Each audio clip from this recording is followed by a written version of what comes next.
जय श्री राम। जनक जी से माता सुनैना की बीमारी का समाचार सुनकर राम जी लक्ष्मण जी के साथ जनकपुर आते हैं। सुनैना माता की आत्मीयता और ममता पाकर राम जी का संकोच दूर हो जाता है और वो भावुकता से कह उठते हैं, माता, आज आपने अपने राम को एक नया जीवन दान दे दिया। महाराजा जनक और माता सुनैना से उनका निश्चल वात्सल्य और ममत्व पाकर राम जी के मन का बोझ और संकोच जाता रहता है और उचित समय देखकर उन्होंने फिर अयोध्या वापसी की आज्ञा मांगी।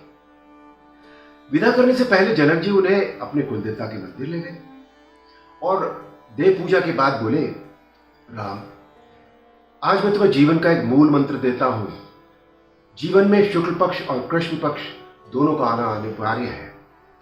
शुक्ल पक्ष की चांदनी सर्वदा नहीं रह सकती, उसी प्रकार कृष्ण पक्ष का अंधेरा सदा नहीं रह सकता।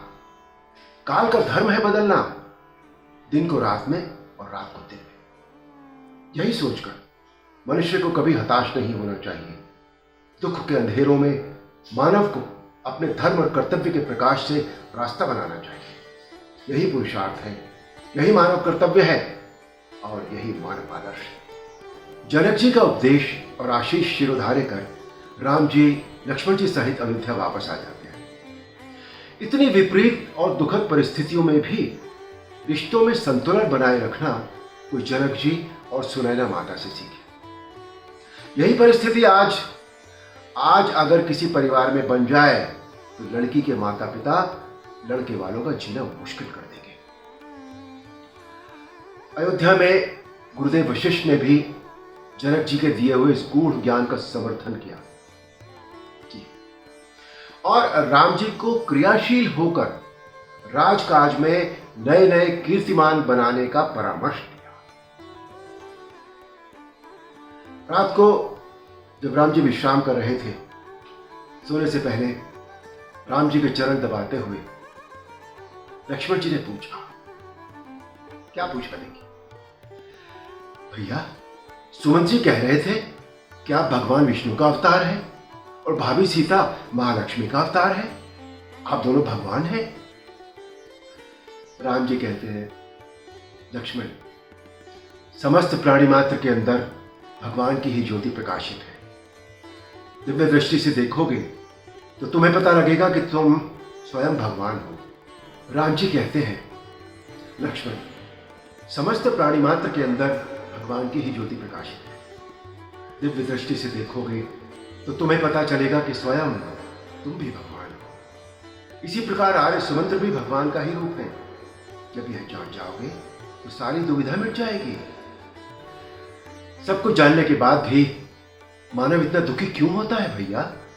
लक्ष्मण जी के ऐसा पूछने पर राम जी ने उन्हें फिर समझाया। देखिए क्या समझाया। यही शरीर का गुण है। इस शरीर के अंदर जो मन है वही दुख और सुख, पीड़ा और प्रसन्नता की भावनाओं का वाहन है और माया हर प्राणी की परीक्षा उसी मन के द्वारा लेती है। सबसे बड़े महत्व की बात है कि प्राणी दुख और सुख के समय कैसा व्यवहार करता है। देखो लक्ष्मण, होनी तो होगी ही, परंतु उसका सामना प्राणी किस प्रकार करता है ये महत्वपूर्ण है। इसलिए भविष्य को जानने के फेर में मत पड़ो। वर्तमान का जो कर्तव्य है उसे निभाओ। भविष्य तो स्वयं ही नतमस्तक होकर तुम्हारे सामने आ जाएगा।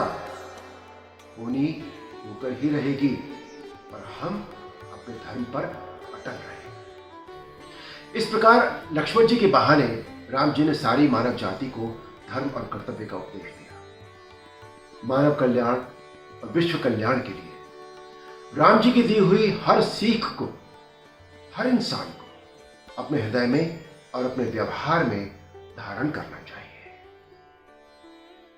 जय श्री राम।